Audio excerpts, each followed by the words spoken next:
Untitled Doctor back with another DAG video. Today's patient is a 2010 Honda Accord.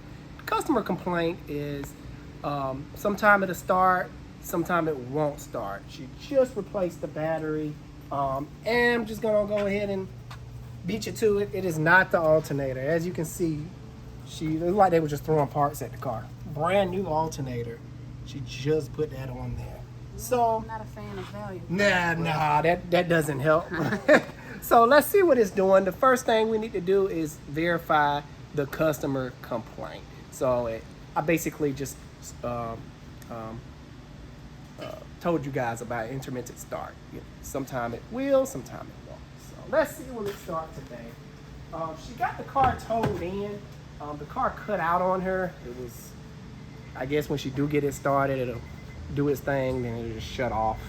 But let's see what it does. So as of right now, everything is like flipping out like it has a dead battery.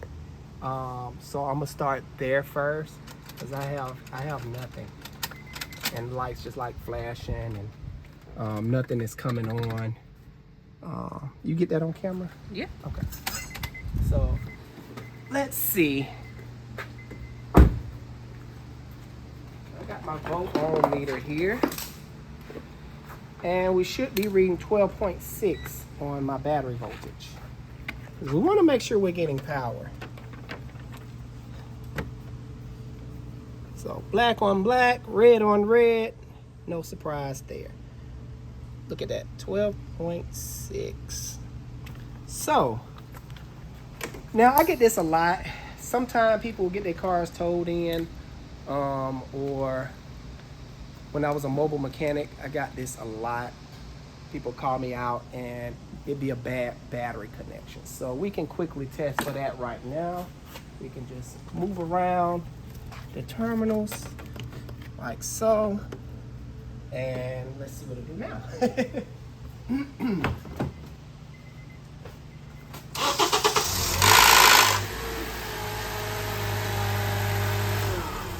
What was that? So what's going on is when they replaced this battery, because I'm assuming they was having similar issues. When they replaced this battery, they didn't clean the battery terminals properly. So the alternator is not charging the battery. It's just a bad connection, and the car really needs the battery. It kind of backs up the alternator. Quick little tip for you guys. Alternator will not cause a no start. You can literally remove the alternator from the car, literally remove it, and the car will still start up. So guys, just don't be throwing parts at it. Oh, it's not starting. That's not your alternator. And it could be a bad starter, which this car starter is on the way out. It drugged real bad when I initially cranked it up, so I will be mentioning that to the customer. So I got my battery stuff already right here. Anytime you're dealing with a battery, you want to make sure you have your safety goggles on. So this is probably the first time you ever see me put safety goggles on.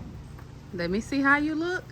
Look like you about to go, I don't know, parasailing or something. I don't want acid in my eyes or True corrosion, that. So it's not fun. So we're gonna disconnect the negative first. The reason being, if I disconnect the positive first and I have a metal tool undoing the terminals here, and some cars are different. This car, you don't have nothing to worry about, but if you're undoing something and you hit something metal, you're gonna strike some fire. That's not good. You can burn yourself, injure yourself.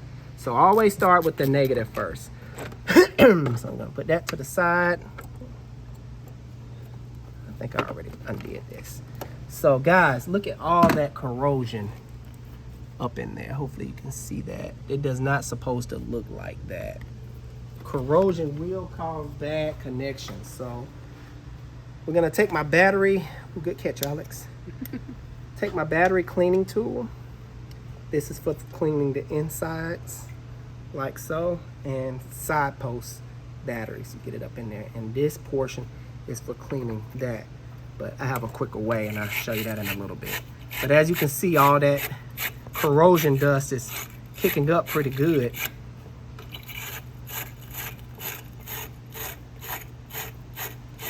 And sometimes it's just that simple, guys. You know, you just cleaning the battery post. This is part of, you know, changing out a battery. You know, you just don't throw a battery in there.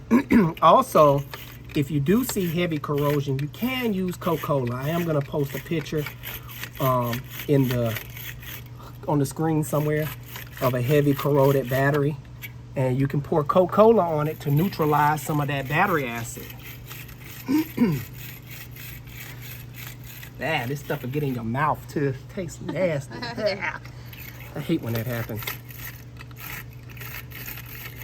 And also, well, I'm not using the Coke method because I am in a shop and, you know, I gotta be professional, guys. So you won't see me using that method today, but we literally just walked a relative on how to do it, and she had Coke Zero, so it don't matter. Yeah, it don't matter. Sugar, no sugar, Coca-Cola will clean corrosion. If you don't have this stuff and you're at home and you don't know what else to do, instead of getting it towed, buy a can of Coke, clean it up. Yeah, just take off your thing, and you know, you always need these handy. So now I'm gonna use my quick method because I don't feel like putting that down in there and all that. So I'm gonna take my wire brush. Bam. Bam. Good as new. That quick. Now, also guys, it's good to put some kind of dielectric grease around the terminals. That helps prevent future corrosion. I'm out of dielectric grease today, but if you don't have dielectric grease at home, you can use Vaseline. Yes, you can use Vaseline. Pretty much everybody have Vaseline. So far we fixing cars with Coca-Cola and Vaseline. So when you're installing these battery terminals, you want to do the last one you took off, which is the positive terminal. Let's see. Just give a good tight. You don't have to go crazy on this stuff, and just give it a wiggle. Make sure it ain't, you know, loose or nothing funny. And the same thing goes as before. If you install the negative first and install the positive last, you can possibly hit something metal and, you know, ground something out. Also, guys, be wary on some of these newer cars, especially Hondas. You will have your radios. Your radios may go out, meaning you have to put in a security code. So sometime what I like to do, and I'm gonna post this in this tool in the description. It's called a battery saver. You hook it up into the cigarette lighter. You got to make sure your cigarette lighter is working first. Hook it up into the cigarette lighter. It provides the car with a voltage to hold the radio memory or any kind of other memory you may have. So now we got that all knocked out. I will go back over this with some dielectric grease. I just have to order some from the parts store. I'm gonna start the car again, make sure everything is good. And now that funny sound, because this is our first time really cranking a car. What do you think that is? Starter. Oh yeah? It drags. It didn't do it that I guess the initial time it drags. So.